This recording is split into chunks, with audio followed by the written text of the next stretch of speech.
He got to take care of his family, right? He got to get a good job. The community got to give him a salary.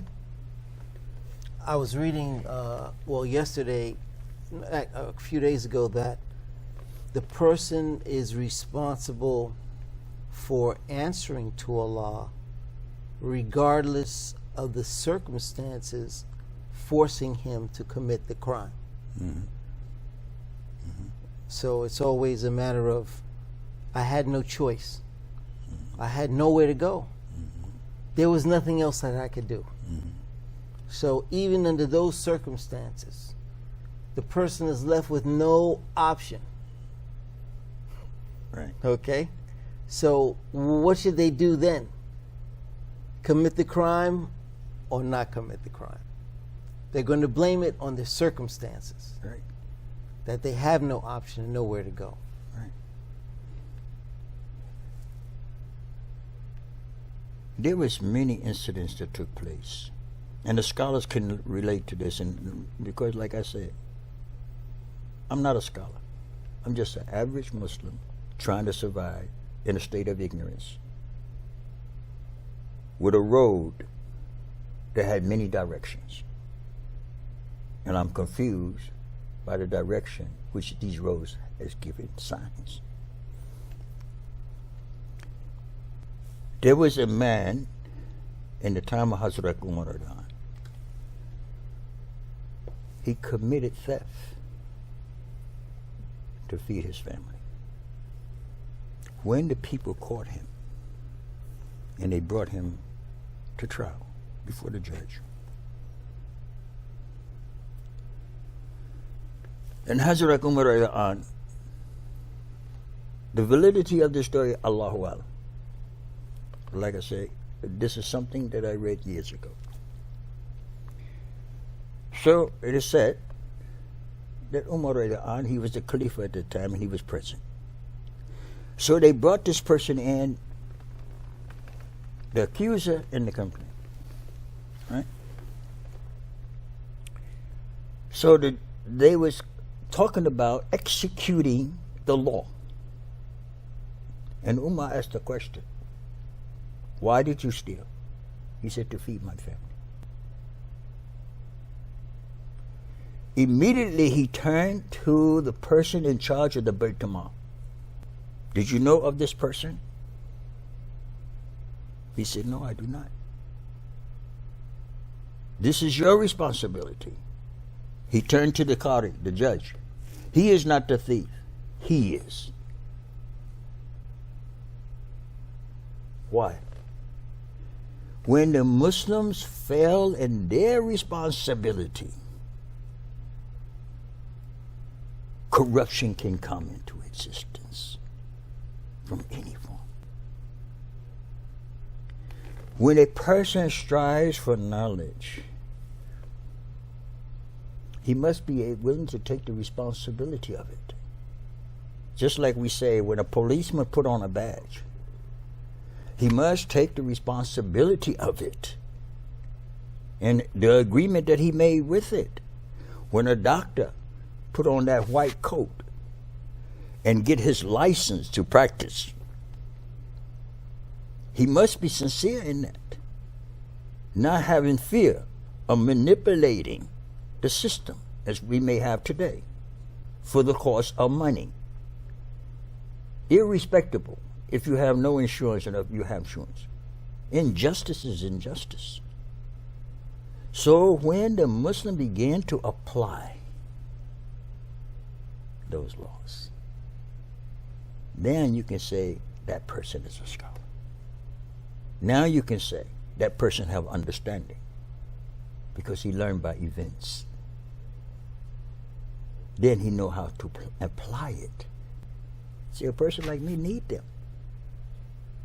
You see, and in the military, you have the Marines. They the baddest jokers out there. Huh?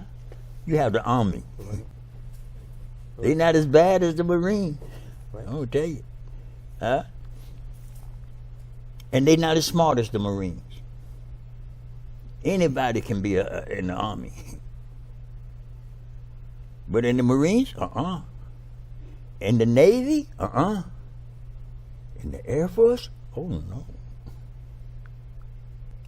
You gotta have something here. You can't be a janitor in the Air Force. You gotta have some knowledge. Wow. Wow. When you put a title to your name, it's a responsibility. Not something that other people should look up at you and praise you. You have a responsibility. If you misuse that responsibility, as the policemen misused that responsibility which they had, they commit injustice and create injustice on victims which they're supposed to protect. Is there a way out for kids from social media? Yeah. Is there a way out? There Yes, is. I would like to know. Education first. Again, curriculum has to change. The design curriculum has to change. So it has to come from a curriculum that is not based upon monetary values, which means to be an employer or an employee. It is based upon morals, integrity.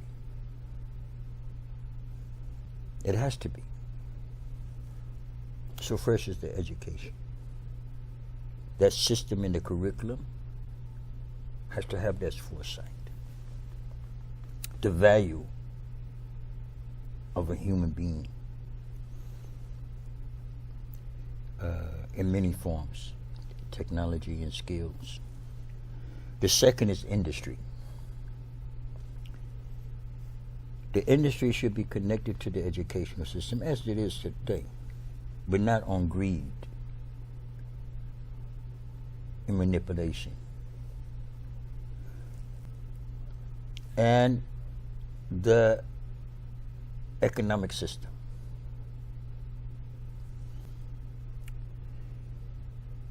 Must look at the needs of parents and neighborhood. If you keep a child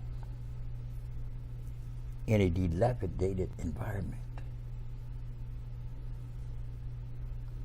and you feed him third-class food, he's going to have a ghetto mentality. Because you're dealing from the things from inside that is being consumed from those things outside that is already destructive in the form of what you can call it civilized proteins. Everything has connection. The food that we consume has a connection to our thinking abilities. This is why drugs are so damaging. Alcohol is so damaging. You see, these things is very damaging. But to eat something that is artificially made, that has no value for the human system, cannot even give proteins for the immune system, but it's all about making a profit. How you think that person is going to react when he has a deficiency in his system? So his mind become ghetto. You know, when I was coming up, they said the first law of nature is self-preservation. I wrote that in the paper a few days ago. Yeah. This is from the time that let's look at the education system.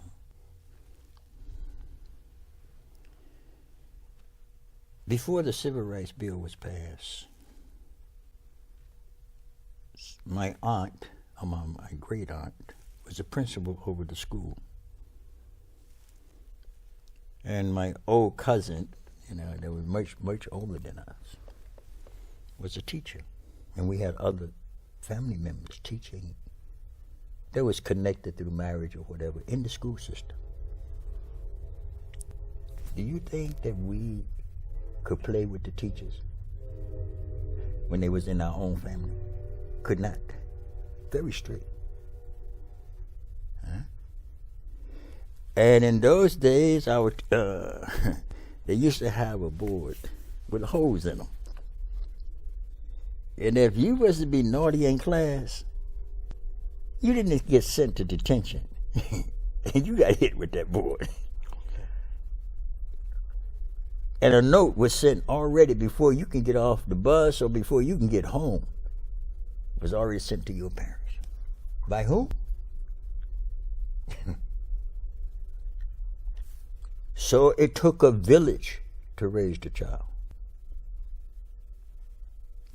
So our children today, first is education. Now it's what is important. Okay, what did they give us today? Music, football, basketball, baseball, right? All this stuff here. You tell me they pay them so much money, movie actors. The most degrading thing they can do is approve homosexuality, fornication, adultery, to approve it. But we approve it by watching movies. Here's a man that's married, playing like he's married to this woman. We approve it. And by us approving it, and it's being shown, our children carry that attitude because it's a form of approval. So we look at the basketball players. $20 million. But they commit fornication, adultery. They have an ego system. They're our idols of our children. They don't do nothing for society but entertain. Huh? Music. Entertainment. A lot of money. Our children now, they want to rap. We even got people that went and want to rap Islam. Even saying the 99 attributes of Allah. Without realizing the reality of it. The basic of our Imam Mujmal. The 90 understand that what is the attributes of Allah subhanahu wa ta'ala, not just to make a music out of it, for entertainment. They got people running around here now, la ilaha illallah, and doing it so beautifully. But what is the reality of that? Making money from it. That's a good point. Education. And then the industry that goes along with that education. That takes a person from the haram to the halal of earning. It has to build a system according to the legislation of Allah. Thank you. Sheikh Shamsudeen Abdul Sabor, thank you again for joining me again today. And of course, we'll look forward to continuing the discussion. I'm Troy Nicholson for a unique interview with Sheikh Shamsudeen Abdul Sabor. Thank you.